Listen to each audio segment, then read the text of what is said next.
Okay. Red leather, yellow leather, red leather, yellow leather, red leather, The yellow Chicago leather, Fire red are leather. in sixth place. The Chicago Fire are in sixth place. Our striker is 38 years old.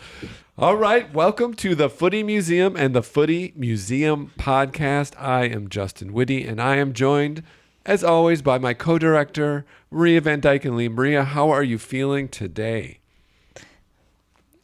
How is the Leeds roller coaster treating you today? I think we described it as a yo-yo last week, and it is a true yo-yo, emotional yo-yo.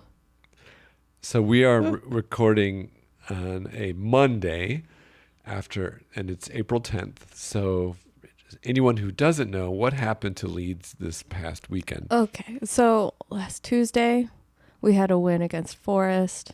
Oh, everything's looking good. It was Did you great. go to 12th place briefly? It was 13th. Oh. It was lucky 13. Oh, And then yesterday, Easter Sunday, when I left for Easter service, we were ahead by a miracle header by Patrick Bamford. And then when I got out of Easter service, you were still winning? I had 5 goal notifications. Oh, for Leeds? No, for Crystal Palace. Oh. And so, Oh, 5-1. And now they're sitting just above the line again. Again, I feel I didn't go back and watch the game. I feel spared. It was an Easter miracle. I watched 5 glorious minutes of that game. And you Hey, so you got 5 minutes of victory, and that's great. For our much smaller MLS audience, it is. Maria and I joke our teams can't do well at the same time. Only one team can win a week. Yeah, because the Red Stars played the Mexican national team and got pumped 5-2. That seems fine. Yeah, it's a I guess national that's team. understandable. Yeah, there's a lot of arguments though because a club team regularly plays together. Anyway, they got trounced in their beautiful black kits they were wearing. But once again, the Chicago Fire did pretty well, and they beat the undefeated Minnesota Loons. This is I love this. 2-1. I 2 goals by their 38-year-old striker Kai Kamara, who played for the Loons at one point. Hasn't he played for everyone? He's played for 10 different MLS teams. He is now the leading scorer. But it was actually, compared to the game last week, which was, it was fun to watch. I mean, they were really active at different times, pressing effectively. They looked dangerous the whole game. So it was a fun game. I can't believe how good it makes me feel. It's so silly. To win? Yeah, it's just like, it flavors the whole week. It's insane. And that's healthy. It's healthy. I have a healthy relationship. My brother lives in Minneapolis, so this win feels personal to me. Like, but it feels you feel good. Okay. Yeah. It feels good. Michael, if you're listening. Ha! Yeah, I don't know. Minneapolis, it's like I don't know. I have a rivalry with them in my head too. Only because they're like so clean and progressive. They do so many things nicely. Because it's such a beautiful city. Such a beautiful city. Such a wonderful place. Correct So stupid. But we're not here to talk about that this week. We are here to talk about Turkish football. So this week we are covering the Turkish Football League, and we will have a special guest on later to talk to us about that with some firsthand experience. But quick overview, the Turkish Super Lig has 19 clubs. They are, like most leagues, on a pro-rel system with 3 teams going down and 3 teams going up each season. The league is ranked fairly high in the world. I saw it listed 2 different places, 20th in the world or 13th or 12th or 13th. Anyway, but I'm very aware of their presence because they are regularly teams in Champions League, Europa League, a lot of transfers in and out of the Turkish league. So it's definitely a large global league. The top teams regularly, and these are currently the top 3 teams, are Galatasaray, Fenerbahce, and Besiktas. I always say these wrong, but Those It's are challenging. the perennial powerhouses. The big three. And before we start, another notable thing, especially from those top teams, I've seen a lot of footage, but I'm sure it's all the teams. Turkish fans bring the tifos. I gotta say, there are some crazy stadium activations. They really one of the top leagues for just game day experience. It looks like. Would you agree? I would agree. And was there a club that you focused on? Yes, there is. Okay, so I focused on the club sorry. Apologies to all fans out there for our pronunciations today. I'm just going to put that out there. Trabzonspor FC. Okay, Trabzonspor FC. There's a sneaky Z in there and a sneaky B. That's hard to...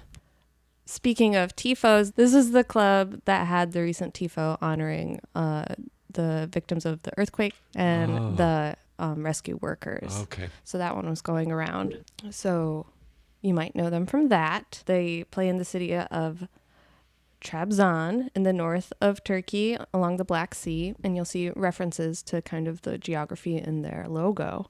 Founded in 1966 and then again in 67 because how they were founded was all the local clubs, the big four local clubs, 3 of them merged and one of them was like, nah, played one season outside and then the next year they were like, yeah, we want back in, let us play. So they had to disassemble and reform. They got promoted to the top tier in 74 and have been playing in the top flight since then. And they kind of what I think is a self-proclaimed the big fourth. They're the big four. We talked about the big 3 clubs. Oh, they're regularly just outside the top 3. Yeah. Okay. So they had their heyday in the 70s and 80s, but they've got 6 just like me. league. Okay, Grandpa. They've got 6 league wins, which is pretty good. Yeah, that's them. So what drew you to this club? I'm curious. Okay. So is it design based? Yeah, so I was looking over all of the kind of top team logos and I was really impressed by a lot of them. Yeah, but this one really jumped out for it felt unique among them. What I noticed overall in the mix of club designs, everything felt very like East meets West in terms of the design, which makes sense. For Turkey. And this one felt uniquely kind of both. The modern logo, and they've had pretty much the same thing since the 70s. It's a U-shaped background badge with like a wave shape on the top with an old-fashioned football. And then below that... Kind of that football that looks more like a volleyball. A volleyball football. Yeah. Below that is a T and S shape, but the top of the T is the shape of a river. And the tail of the T flows into kind of a teardrop shape and becomes an S. So the top of the T almost looks like a landscape. Yeah. And then the bottom and into the S is like a river. It's beautiful. Mm-hmm. I think gorgeous. It's very elegant. Mm-hmm.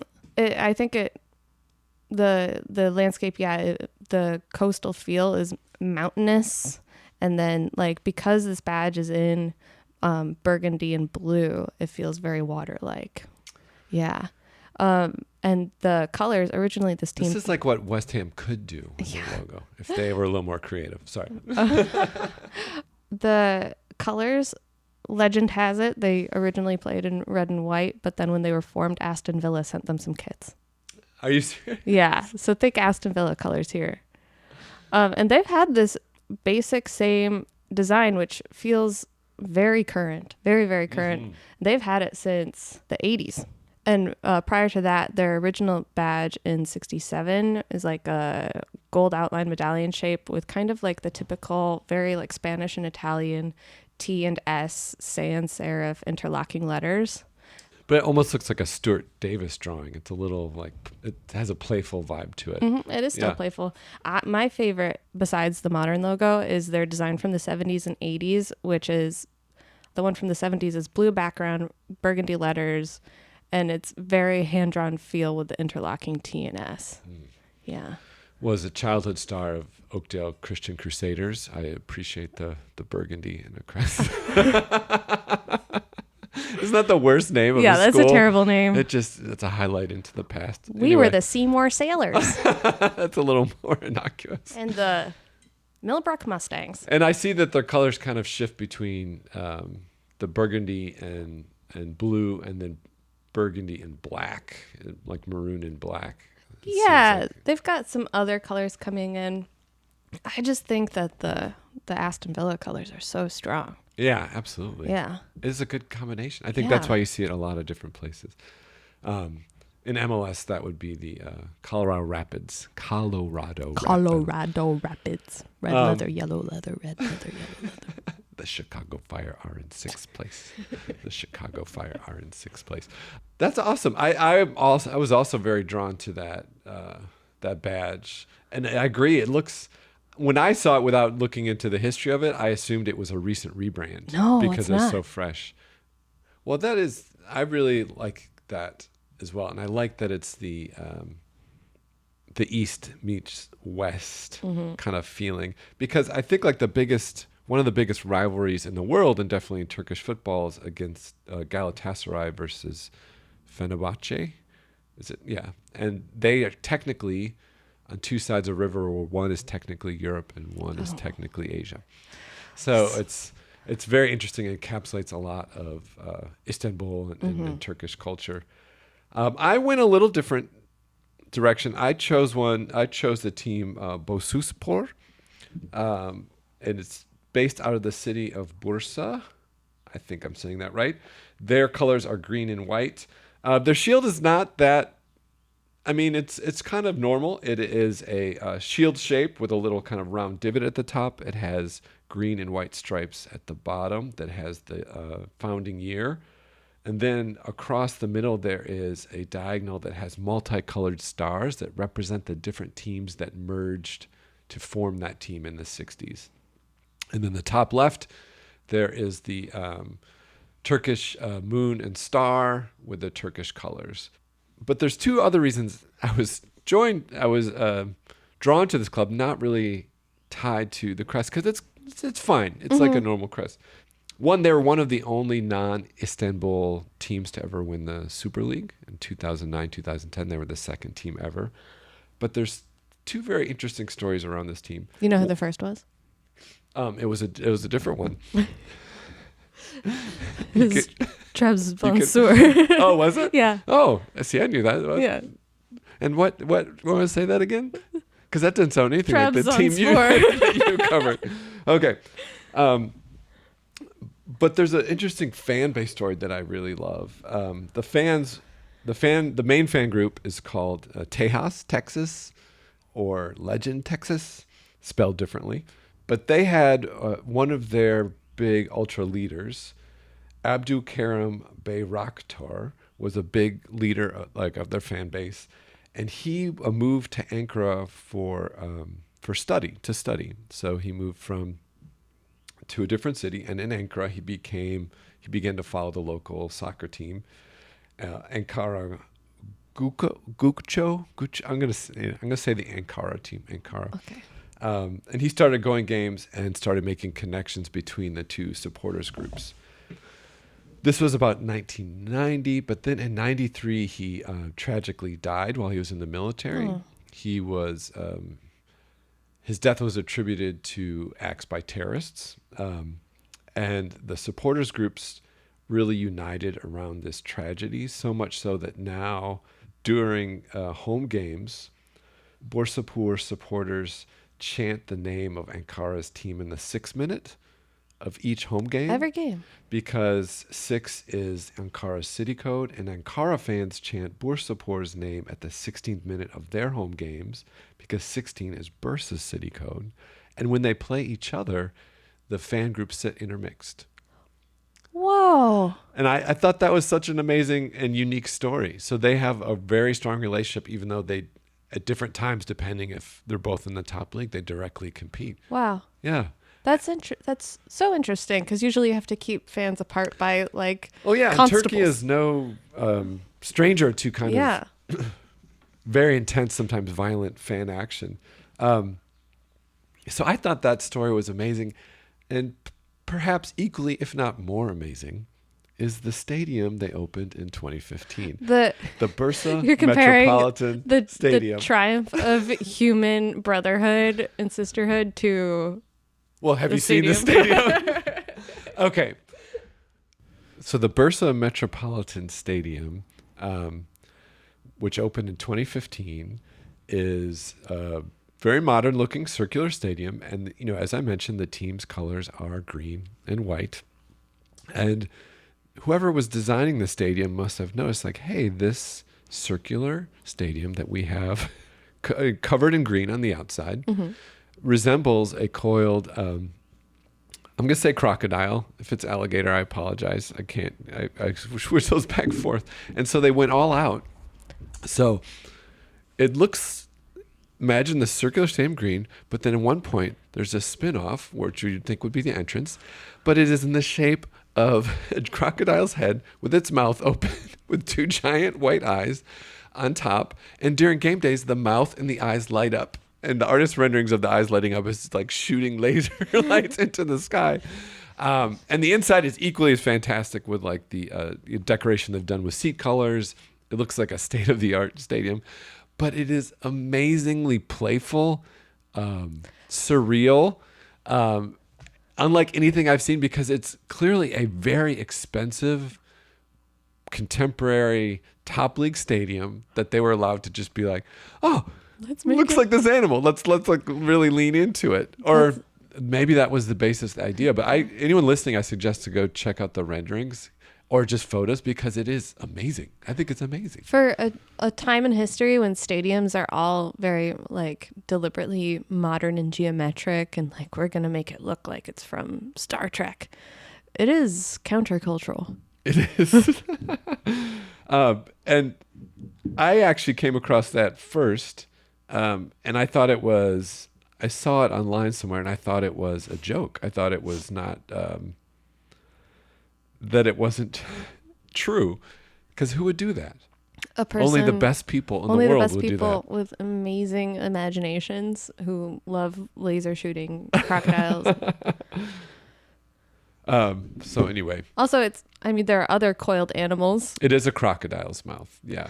Like it could have been a dragon or it could have been a snake, but they went crocodile. That is a choice. Oh, and not just crocodile, but crocodile with glowing mouth and eyes. And it also has hosted national games as well. It looks like a fantastic stadium, but that mouth, which also has steel supports at angles, as you know, the triangle's the strongest shape, but in the mouth, so it looks like teeth.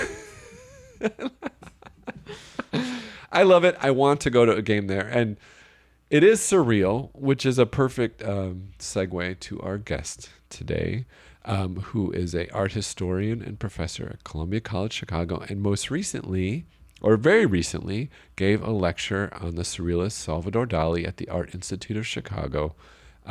Never heard of it. Yep, never heard of him, never heard of it. Anyway, and that shows up now. So we're here with Onur Ozturk, who has been a huge fan of Turkish football. Has been in Chicago. How long have you been? I think I moved to Chicago in 2007. Okay. So 16 years. 2007. But still follows the league very closely, it sounds like. So welcome to the Footy Museum, Onur. Thank you. Thank you so much, guys. I'm excited about this because I mostly talk about art history, which is always fun. But I think this is my first time talking about soccer in the United States. Oh, really? Yes. I think, chats and everything, but like on a recorded session.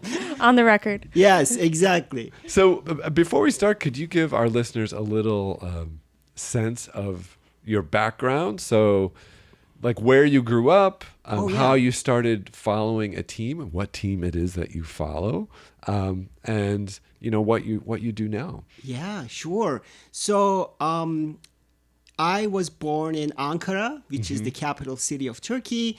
But my father was a doctor in the military, Okay. which means a lot of moving around. And my love for soccer started in a small town called Amasya. Okay. So in case, our listeners may not know, in Turkey, soccer is huge. Yeah. And there's even a joke that soccer is the number one religion in Turkey. And, especially, it's also a little bit masculine, just to be honest. Yeah, Like, for sure. so if you're a boy and if you don't like soccer, you really lose a way of connecting with a lot of people, both in your generation but also older people. So in Amasya, home team was a big thing. They were in the third league. But wow. my dad used to bring me to the games, so that's when I just really got into it, like with the fans and with all that excitement going on with the other third league teams. So that's a little bit of where I grew up. But later I went to college in Ankara, so we went to a lot of games in Ankara, where I also studied eventually architecture and architectural history. And my adventure in US started in 2002 when I came to University of Texas at Austin. Okay. That's where my love for American football started because, it has such a football culture. Yeah. So I guess my interest in the sports is also because they are so essential for those individual cities and their cultures, identities. I like popular culture. I was never like, I don't want to do this popular thing. I actually really wanted to dive into it and understand and use it as an opportunity to connect with people. Yeah, absolutely. That's really, I think, what interests us as well. And you, as you were saying, being a young boy, I think it's still true, not just for men, but for women as well, that soccer is a language that gives you access across a lot of different boundaries, geographical, political, financial. I think it is one of the truly like universal, not just languages, but events, because there's nothing followed as intensely across globally, the world. yeah. Absolutely. And it's increasing so much now that we can watch basically, well, we're spoiled here in the US. We can watch basically any league at any time we want to. So I can definitely relate to that. But you said you started in the how you started, but that's not the team you follow now. No. So Yeah. so you're here in your kit. You brought us a wonderful scarf. You want to tell our listeners who you follow? Sure. So I'm a huge fan of Beşiktaş, and I didn't start there, just to be perfectly honest. And in Turkish culture, that's a huge thing. Like, nobody admits they ever switch a team. Oh, of course not. Of course not. Like that. Otherwise, you will be teased for the rest of your life for switching sides. But I actually started supporting the local team, Bursaspor, in the third league. But also because I was from Ankara, my father said we should support an Ankara team. Yeah. And Ankara has two really good teams. One of them is Ankara Gücü. The other one is Gençler Birliği. So I was a fan of Gençler Birliği. That was a really young team. They were good at like recruiting talents. Yeah. And they were doing decent, but they never won a title in their entire history. So in Amasya, I was teased a lot because in Turkey, everybody supports either Fenerbahçe, Galatasaray, or Beşiktaş. Right. And so not supporting one of those teams, I got teased a lot. And eventually I gave up. And So you had no choice. You get teased for switching teams. You get teased for not supporting the winning team. There's no choice. Oh, absolutely. And the reason I switched to Beşiktaş is because my cousin and my uncle are like really hardcore Beşiktaş fans. Okay. So I thought that would be a They good recruited chance you. to connect them. And then my brother followed me, and then he joined the team. And the other side of the family is hardcore Fenerbahçe fans. So, that there was a nice, good rivalry going on. We didn't know back then, but apparently my dad was actually a secret Galatasaray fan for his entire life. And I actually discovered that way, way later. Have you worked through that trauma? No, I think it was fine. We had a suspicion, like it's like, How did you find out? it's like in the family you always had a sense like when somebody's hiding something. Yeah. So he Every was time find- Galatasaray was playing, he'd disappear to the bathroom with his phone.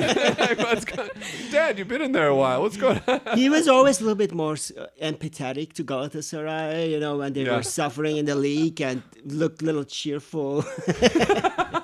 And eventually my uncle, his elder brother, told me, like, look, son, he was always a Galatasaray fan, and he did it just to tease me, like, it was his way of like getting back at me. So, and yeah, now he admits that he's a Galatasaray fan, but every time Beşiktaş wins a title, I actually go to social media and I have a couple pictures of my dad with the Beşiktaş hats I took in the past. So I post them on social media and I tell them, my dad is a huge Beşiktaş fan. And everybody loses, like all the friends, like, I thought you were a Galatasaray fan, and how did this happen? So that's how you were somewhat recruited to Beşiktaş. Yes. But you also wanted to be, one of the top, to follow one of the top teams, because that's exciting. Exactly. Chances to play in Champions League, Europa League, things like that. Exactly. But what? So that's how you started. But Yeah. what drew you in? Like because Yeah. you are clearly a big fan. Yeah. Was it? So I think there are different phases of this. Initially, that was in the 90s, right? And that was the time when Beşiktaş was really huge. They had this trio of Turkish players. Their names are Metin, Ali, Feyyaz. Later, they became like good tech team, like coaches and that kind of stuff, commentators now. But back then, they were this trio, amazing trio, constantly giving assists and scoring goals. So there's all this cheerful about Metin, Ali, Feyyaz. Even today, like when Beşiktaş suffers, fans, when they get really frustrated, they start cheering for Metin, Ali, Feyyaz. So it's a kind of intergenerational thing now. And also back then, there was Gordon Mill, this really cool British coach of Beşiktaş back then. Also their president, he was like amazing guy. He's still a legend. He passed away many years ago, Süleyman Seba. So there is this like a number of really cool personalities that attracted me, that really helped me at that point. But gradually, my love for Beşiktaş grew stronger because going to some actual games and things like that, Beşiktaş fans are much more from the middle class, working class. And also, in later years, I discovered that the fans are much more progressive, which I personally like. Yeah. So is that how you would start to define the culture of the club? Yes, Yeah. I think particularly during some moments in Turkish politics and history, Beşiktaş fans were not shy to voice their opinions. And I kind of felt good about it because, Turkish democracy has a long, complicated history. And I'm going to visit Turkey this summer, so I don't want to go into something deep, complicated. We have a lot of listeners in Turkey. So. Yeah. But, I really like how Beşiktaş fans were always on the side of fighting against racism, sexism, any kind of discriminatory practices. They were strong. There's especially a group called Çarşı. It's actually a district of Beşiktaş is a district of Istanbul. So within that, there's a portion called Çarşı, which literally means market. But Çarşı is also this fan base in Beşiktaş that very much leads the discussion about what kind of attitude the fans should have, what kind of cheers, and that kind of stuff. So especially with my cousin, we got really into it. We would follow the latest cheer and what kind of message does that have and that kind of stuff. So there's this whole culture that is beyond the actual game on the pitch. It's a whole full community. Exactly. Yeah. Exactly. It's amazing. We were speaking to a supporters group for a brand new team last week, but they had been around in different earlier iterations of the club in St. Louis when they had tried lower league clubs. and they just started an MLS team, and we kind of were asking about their relationship with the club. And they were talking about how important it was that they have a relationship but stay separate, because their identity, their mission, their actions have to have their own kind of authenticity and power. And that's the thing I noticed about so many clubs. And it's great with Besiktas. I always say it wrong. I apologize. No, this is great. Yeah, you got it. Is that to hear that it is kind of progressive and positive, because we've also covered a lot of teams where it's the opposite. And I know, not, you talk about as a kid noticing soccer's very masculine and what boys talk about. Sometimes it's like toxically masculine as well.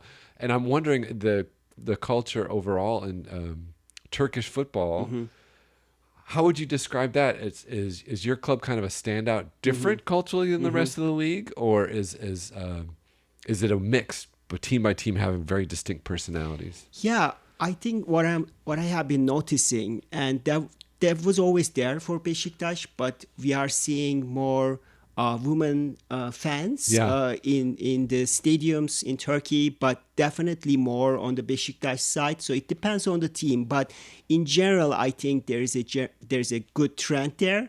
But I think still soccer is hyper masculine in Turkish culture. Okay. Part of it is because I think the visual culture is structured around that. Like men watch soccer, women watch series. Sometimes there is some kind of transition, but that's not always communicated in the most clear way. There are, of course, many women soccer fans, but I think it's still hyper masculine in that regard. There are definitely changes. We have like women referees, for instance, in Turkish Super Lig, but I don't think it's at a level, for instance, what I observe in the United States. One of my funny experiences with soccer and the hypermasculinity in Turkish culture versus like how it is different in American culture. I worked for an excavation in Turkey that was the project of Oxford and NYU. Okay. So we got a lot of like friends, colleagues coming from England and United States. And of course, after a day, it's kind of always fun to play some games. So we were having the soccer game, and some of our archaeologists, women archaeologists, joined the game. And then some of the Turkish men were kind of like, they were looking down, and then they play amazing. Like they definitely kick everybody's butt, because it was very clear they were like, super technical in what they were doing. So it was really shocking for them.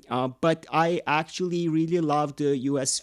Female soccer team. I think they have been doing amazing. I actually really like what they were doing also outside of the field. Yes. They've really done a lot for the game globally. Yes, absolutely. But I think Turkey has a long way to go in that regard. The women's soccer league is revived in recent years, but compared to what male soccer is, there's still a huge gap, in my opinion. Yeah. So in regards to the club culture and the fandom surrounding it, how does that translate into the game day experience when you're in the stadium and watching the game? Yeah. So I think it may have changed a little bit because, as I confessed before our interview, the last live game I have been a part of was like 20 years ago. It also depends on the city and the culture, that particular culture, because sometimes when we look at other countries, we assume that there's a monolithic culture, but Turkish soccer culture is a great example of that. It may actually change quite dramatically. In places like especially Istanbul teams do have some pre-game drinking culture, but that's not necessarily the case like in a small conservative town. Like my parents live in Kayseri, for instance, one of the most conservative towns. I don't think there is There's not a lot of pre-game drinking going on. before that. And if there is, it is probably hidden somewhere in the cars and things like that, which happens in a lot of rural Turkey, like in the weddings and stuff. People keep going back to their cars and suddenly come back very happy. And the elders kind of don't really understand how that is happening. But there's this whole thing. But in places like Beşiktaş, there is actually a drinking culture around it. At least some of the fans like to sit down and have some rakı, especially big in Turkey. Yeah. And then go to the stadium together and cheer the team up. Turkish fans like to go there in advance, so it's not like some parts of Europe where people go at the very end, like right before the game. Yeah. I remember in my childhood, our uncle would drag us to the stadium literally like 7-8 hours before the game. God. Because What'd you do while you were waiting? Because he would be worried like we wouldn't get the seats. So, so my aunt would bring sandwiches and so it would be like basically picnic at the stadium, waiting, all that kind of stuff. So you would like, there would be also sometimes music concerts in some cases, but I don't know. I don't remember. That sounds like a very long time to chill. But I guess we were excited, so it's a whole experience. It was okay. Yeah, it was a whole experience. When we grew up and when we went to games together with my cousin, we didn't go like 7-8 hours in advance, but it was still at least like a couple hours in advance. Part of it was the whole getting into stadium require a lot of security clearance and all that kind of stuff. But also, just to feel the place, feel the atmosphere. Yeah, well, there's some of the most intense rivalries in global football are in Turkey, right? Mm-hmm. Isn't Galatasaray and Fenerbahce like one of the top? Yes. The top derbies in the world, really, right? Yes. And I know the history between those two. Some of those games get pretty intense between the fans. Who is your top rival, and what are games like when you're playing that rival? So Fenerbahce, Galatasaray, and Beşiktaş are considered the top three. Yeah. But if you look objectively, Galatasaray had the most championships, but also only Turkish team ever won a European Cup. So let's be honest, I would put Galatasaray number one and Fenerbahce number two, just simply based on the championship. But also Fenerbahce arguably has the largest fan base in Turkey. But Beşiktaş fans, we are actually pretty mature about it. We never think this is a big deal because Beşiktaş fans are like really passionate.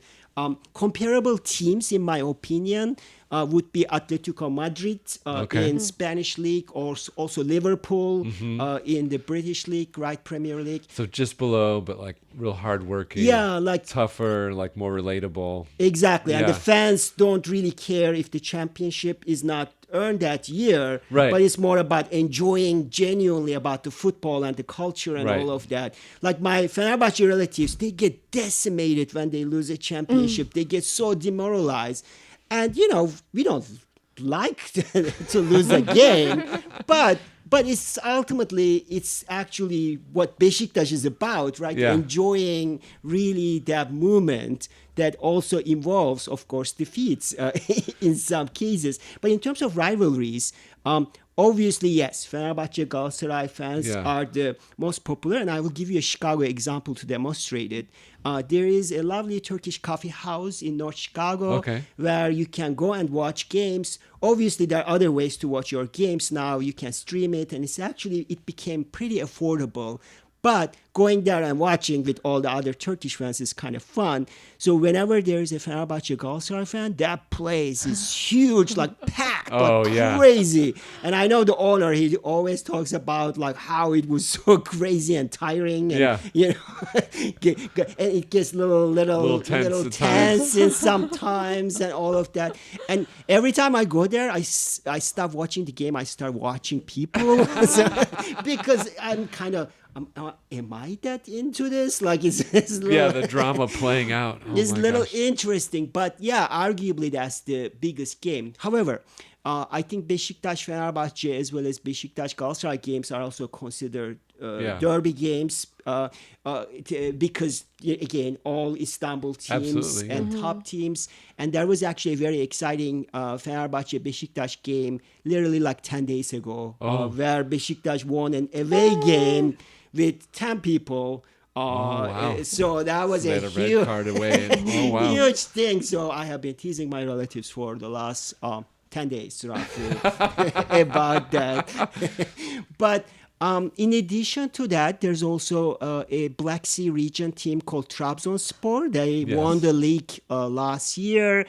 So Trabzon games with any of these teams would be a big game. There's another Istanbul team, a latecomer, but also they won a title a few years ago called Istanbul Başakşehir. They were especially, I'm not going to go into too much politics, but they did get a lot of like municipality and government support. So they formed a good team, and their games have been kind of exciting whenever these teams are playing. Also a little bit of political reasons. Bursaspor used to be a really good team, but I think now they are in the second league. They dropped to the They in 2020 they dropped, but because of COVID they didn't. Yeah. They revoked the relegation. Yeah. But they were in the bottom of the league. Yeah, currently. And also because they have that awesome stadium. They're like, you know what, you can stay. It's probably more about the stadium than about the COVID. Yeah. That's actually an interesting thing, like something I didn't have a chance to experience. But Turkish stadiums, almost all of them got rebuilt in the last 2 decades. Okay. And Bursaspor Stadium was one of those. Yeah. And I think that's a good thing. That's a good thing because they were able to achieve the standards of the especially European Cups. Absolutely. There was sometimes a challenge for some of the teams. They had to travel to other cities for that. But also, there is demand. So a bigger, better stadiums definitely fulfill that purpose. And the atmosphere in those stadiums looks pretty amazing. And it seems like when we regularly look at the type of tifos making the round on social, like, oh my gosh, look what these fans did. Turkish clubs are definitely always in the mix. And I don't know if you have any insight to why the kind of visual fan culture, or tifo culture with Turkish ultras is so strong. Do you know? Yeah, I don't know if my memory is challenging me, but the tifo culture was not that strong when I left the country. And I have been following that. I'm not watching games as often, but I'm definitely catching all the summaries, which is, by the way, much more available now. If any listeners are interested, if you just simply Google Super League, you can find all these summaries. The English commentators are sometimes Turkish native speakers, and there's some people get very frustrated with them because they narrate the game in a very Turkish style, just in English, which includes like repeating the same name of the soccer player like 5 times in a row. But you can actually watch it, some of those visual displays. I think that became particularly popular, and this is, again, my theory, with the rise of social media. I think that was a good way of making an impact, and then, it became a global phenomenon. And I have been following them too. Like, I'm not a huge fan of Galatasaray for obvious reasons, but Galatasaray did some pretty crazy ones. I love the one they have their legendary coach Kerim comes like angry fashion and moves on and like that kind of stuff. The animation on this is really impressive. Exactly. Trabzon fans did some pretty amazing ones. But I have to say, Turkish fans were always interested in this kind of converting their stadium into this kind of visually overwhelming place for the especially away team. And part of it is also that culture where the fans like to not just limited to the 90 minutes, but also think about it like an entire week of preparation, like getting together, preparing some banners, which was always a big thing in Turkey, like these huge banners and flags and things, that kind of stuff, and then using that in the stadium. So I think that is just another level of engaging with the team, but also bonding with people through that team, like Absolutely. through that kind of visual display. I think there's an audio aspect of it too, because Turkish chants, they evolve. They constantly evolve. And Beşiktaş is actually one of those teams that is known to be, like the fans known to be some of the most creative. Okay, with the chants. Yeah, with the chants. Chants sometimes can be graphic in nature, which has been an issue with the Turkish Federation in recent years, Soccer Federation. So there were some like warnings, some bans and fees to the teams, but they're also in many ways very creative. Sometimes they reflect like Turkish people's love of songs, like popular songs. They may be integrated. Sometimes they are like just brand new melodies created for the fans. And I feel like especially players from other countries who end up playing in Beşiktaş, they feel it, they love it. And in the current Beşiktaş stadium, I can't remember the exact year, but this was probably like 10 years ago in a European Cup game. Beşiktaş fans broke the record of the decibel. Oh my gosh. Yeah. The loudest stadium. Yeah, the loudest stadium. So that's definitely like, I remember there was a Leipzig Beşiktaş game, and one of the players had to leave the field because so literally loud. His ears were hurting so bad. That's the effect you want. Yeah, he had to leave. To debilitate the other team. Exactly, and guess what? Beşiktaş won that game. Didn't qualify for I think we did qualify for the second round that year. It was a Champions League game. Yeah. But it's just like that atmosphere is so important for many Turkish fans, but Beşiktaş is especially famous for that. But kicking in my architectural historian side, I just want to say, if any listeners travel to Istanbul, the Beşiktaş Stadium is also a very interesting architectural piece, because it is literally right by the Bosphorus, by the sea. So it's actually a really pretty stadium. And it was originally called İnönü Stadium, the second president of Turkey. And it was one of those kind of many projects in early Turkish Republic that was part of like modernization. And when they were building the new stadium, it was really important not to put there something like over-imposing, because such a beautiful part of Istanbul where all these insulas, semi-insulas are coming together. So they did a great job, I think, in terms of architecture. So listeners may want to just Google that up. And you have to follow Beşiktaş now. That's the only option.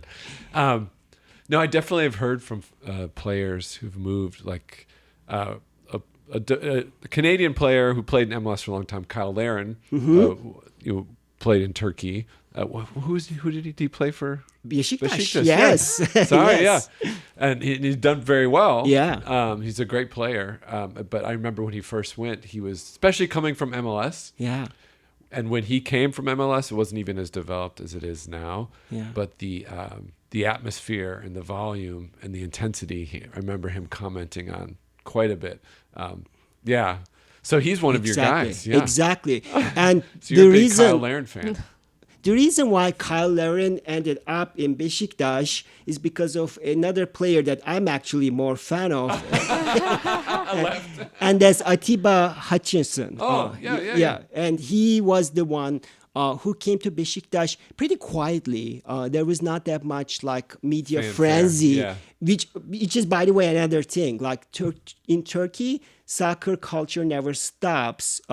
During the summer, it's all about transfers. So when a player comes to Turkey, like when Weghorst came to Turkey, like, Right. huge gathering Yeah. and all of that. Atiba Hutchinson came relatively quiet, and some fans even like, who's this guy? Like, do Yeah. we really need him and everything? And then he was amazing. He was instantaneously a great addition to the team, and then he played for many, many years.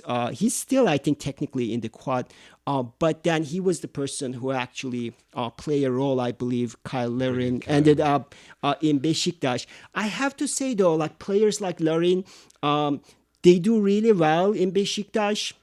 And I think fans play a critical role in that. They really motivate support them. individual players. They even make like special chants for Yeah. the special players based on their favorite songs and things like that. The stadium plays that song. That happened with one Weghorst. And he did great, like in the first part of the season. And as you know, now he's in Manchester United and he's really struggling. And Yeah. I think that sometimes plays a role. Like some players who did amazing in Beşiktaş, sometimes they get a jump in their career, but not necessarily get the same feeling.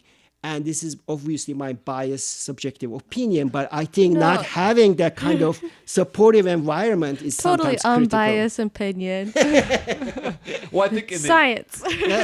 there's a U.S. soccer commentator named David Goss. Yes. And he's developed the Goss theorem, which is essentially because in the U.S. soccer system's very unusual and has a lot of flaws. But one thing is MLS brings in very high-paid players, just a few for each team, designated players, and oftentimes they struggle the first year because the cultural changes, the change of the league, everything's so different. And at the same time, you're trying to find a house, you're trying to get Of course. a bank, you're trying to do all this stuff on Of top course. of all this expectation. So the Goss theorem is that these type of players, it usually takes at least a year before you can see if they've made it or not. You can't judge their first year. You just have to throw it out. There's just too much going on. Because like in Chicago, maybe that's Shaqiri's issue. Yeah. Or that he's so old. That his calves are just weighing him down. But I think that's the struggle for a lot of players in Turkish Super Lig, because the fans are usually very impatient with that.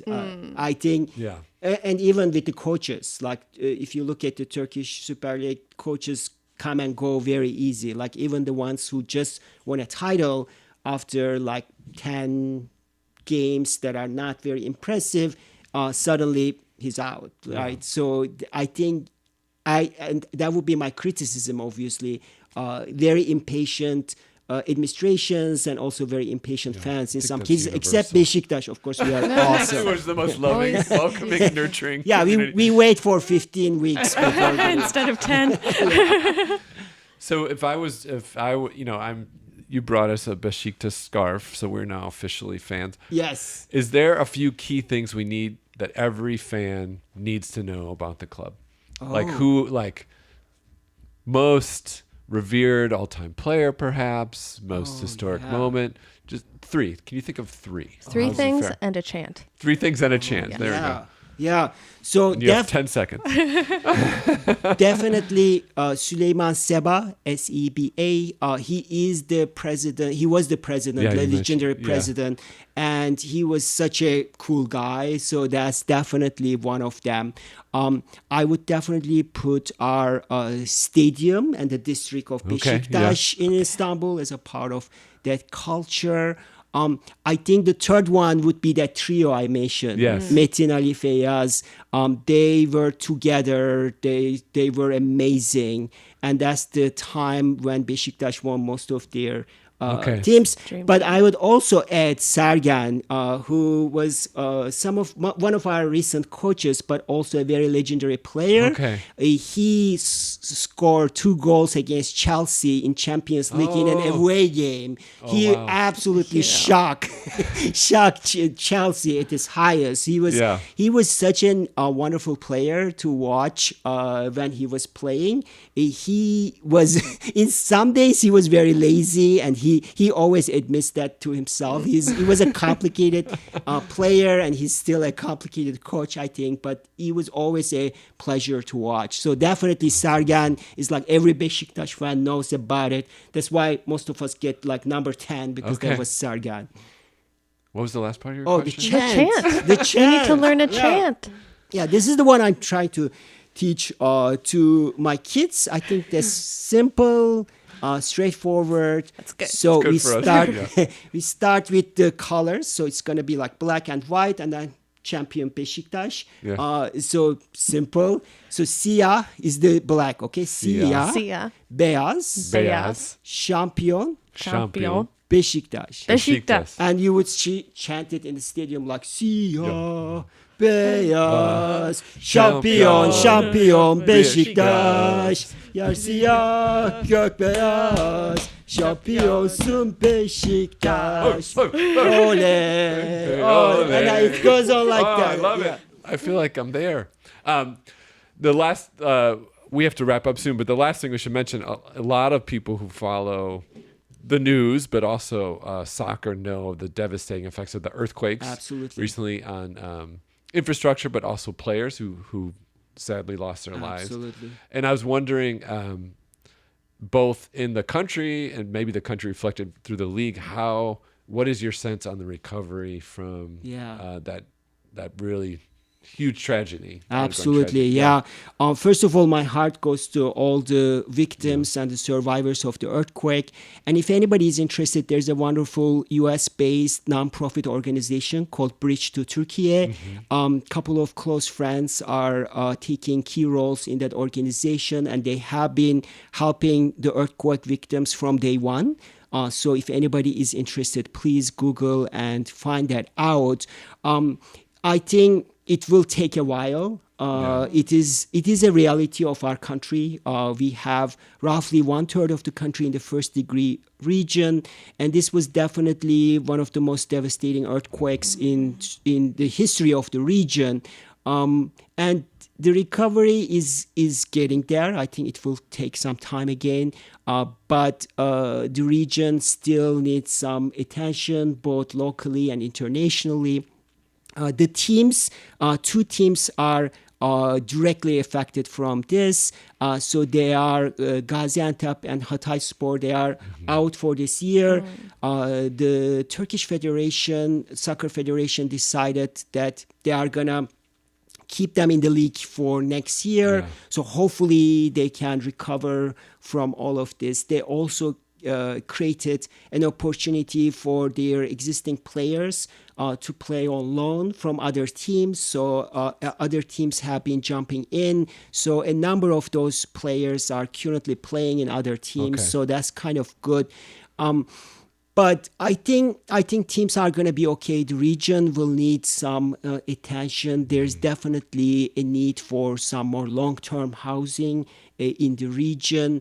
So hopefully with the support of Turkish people, but also international aid, Turkey will get there. But I think this is also a good wake-up call, both for Turkey, but any country dealing with this. So in Istanbul now, there is much more attention to buildings that are risky for this kind of earthquake. So I hope we learn our lesson from this. But again, my heart goes to all the victims and survivors of the earthquake.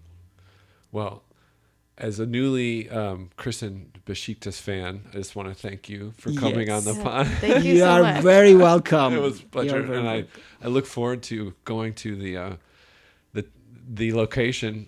Where did you say that location was in Chicago, where you watch all the games? What's the name of it? There is a Turkish coffee house. It's really called Turkish Coffee House. Turkish Coffee House. It's right at the intersection of Lawrence and Rockwell. okay.